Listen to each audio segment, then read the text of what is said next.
পুরাতন সব ছোট বড় প্রাচীন স্থাপত্যের অনুসন্ধানে আমি নহসন আপনাদের সাথে আছি। আমি আজ এসেছি বানহেল গ্রামে।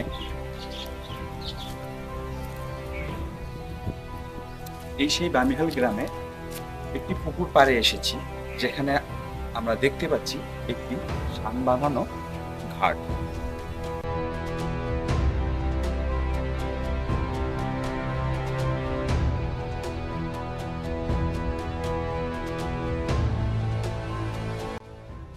চলুন তাহলে ঘুরে দেখি। আর ও হ্যাঁ, এই পুকুর নিয়ে এই গ্রামের মানুষের কাছে কথিত কিছু গল্প আছে। গল্পটা এরকম, যখন গ্রামের কোনো মেয়ের বিবাহের আয়োজন হতো, তখন এই শান বাঁধানো পুকুর পাড়ে এসে ঢাকিদের দিয়ে ঢাক বাজানো হতো।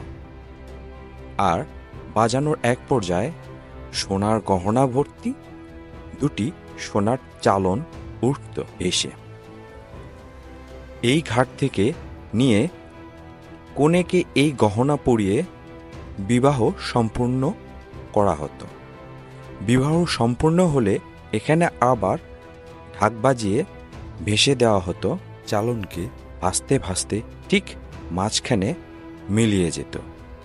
এই ছিল এই শান বাঁধানো পুকুরের মানুষের মুখে কথিত গল্প।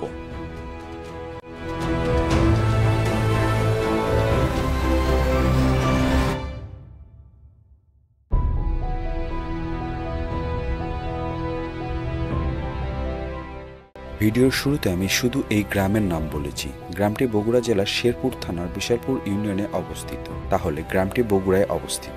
বগুড়া প্রাচীন জনপদ, দ্রৌপদীর পরের যুগ, মানে পাল শাসনামল বা পাল যুগ। বাংলার ইতিহাসে পাল যুগকে অন্যতম সুবর্ণ যুগ মনে করা হয়। প্রাচীন বাংলা ভাষার বিকাশ ঘটে এই পাল শাসনামলে। আর এই পাল শাসনামলে বগুড়ার প্রাচীন নাম পুণ্ড্রনগর। আর এই পুণ্ড্রনগরে বিস্তীর্ণ এলাকা জুড়ে রয়েছে প্রাচীন নিদর্শন আর তাদের স্থাপনা।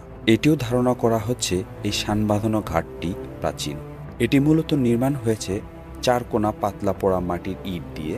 আর এই ইট মূলত চুন সুরকি মিশিয়ে গাঁথা হয়েছে। এই শান বাঁধানো ঘাট গত 70 বছরেও কোনো হদিস মিলে নাই। কিন্তু এই পুকুর আরো প্রাচীন। গত 2022-23 সালে মাছ চাষের উদ্দেশ্যে পুকুর গভীরভাবে খনন কাজ চালানো হয়। তখন পুকুরের পশ্চিম ও উত্তর পাড়ে দুটি শান বাঁধানো ঘাট আবিষ্কার হয়। পশ্চিম সাইডে শান পুরোটাই উঠিয়ে ফেলা হয়। উত্তর সাইডে পাড়ে এখন পর্যন্ত ইতিহাসের সাক্ষী বহন করছে। হয়তোবা গল্পের সেই চালনের মতো এটিও একসময় মিলিয়ে যাবে। ইতিহাসকে ধরে রাখার জন্যই আমার এই ভিডিও নির্মাণ। ভিডিওটি ভালো লাগলে লাইক, সাবস্ক্রাইব করে যাবেন। এতক্ষণ আমার সাথে থাকার জন্য অসংখ্য ধন্যবাদ। ভালো থাকবেন।